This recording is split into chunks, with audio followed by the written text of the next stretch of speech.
Θα περάσουμε σε ένα βίντεο στο οποίο θα δείξουμε και θα επισημάνουμε το φαινόμενο του υπερπρινισμού. Pronation είναι στην αγγλική ορολογία.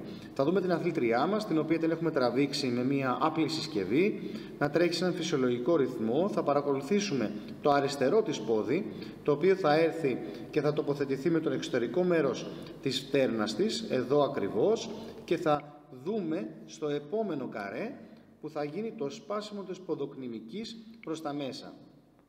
Σας το επισημαίνω λιγάκι εδώ το σημείο για να το παρατηρήσετε. Κοιτάξτε την ποδοκνημική πώς πάει προς τα μέσα, ακριβώς εδώ, να το επαναλάβουμε για να το δείτε. Πατάει και σπάει η ποδοκνημική προς τα μέσα.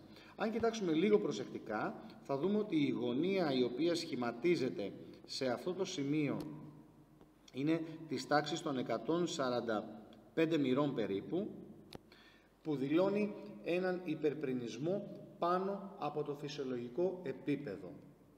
Έχουμε πει ότι μέχρι 165 μοίρες ένας υπερπρινισμός μπορεί να είναι φυσιολογικός σαν μηχανισμός απορρόφησης των κραδασμών του τρεξίματος.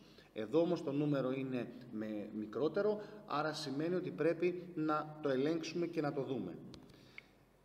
Με κάποιες ασκήσεις τεχνικής μπορούμε να βελτιώσουμε την τεχνική του τρεξίματος της συγκεκριμένης αθλήτριας, γιατί θα διαπιστώσετε ότι στο τρέξιμό της υπάρχει μια κλίση του ποδιού της προς τα έξω. Αυτή η κλίση του ποδιού προς τα έξω ευνοεί ένα πάτημα, το οποίο θα είναι και με τη μύτη του ποδιού προς τα έξω.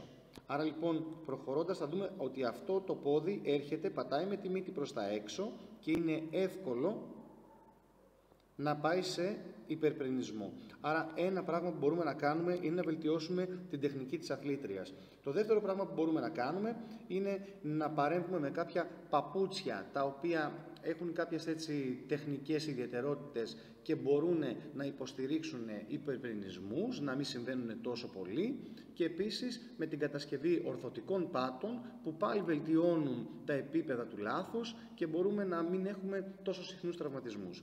Ένας υπερπρινισμός μέσα από την προπονητική διαδικασία και τα χιλιόμετρα μπορούν να οδηγήσουν σε τραυματισμό της περιοχής και διακοπή της αθλητικής δραστηριότητας.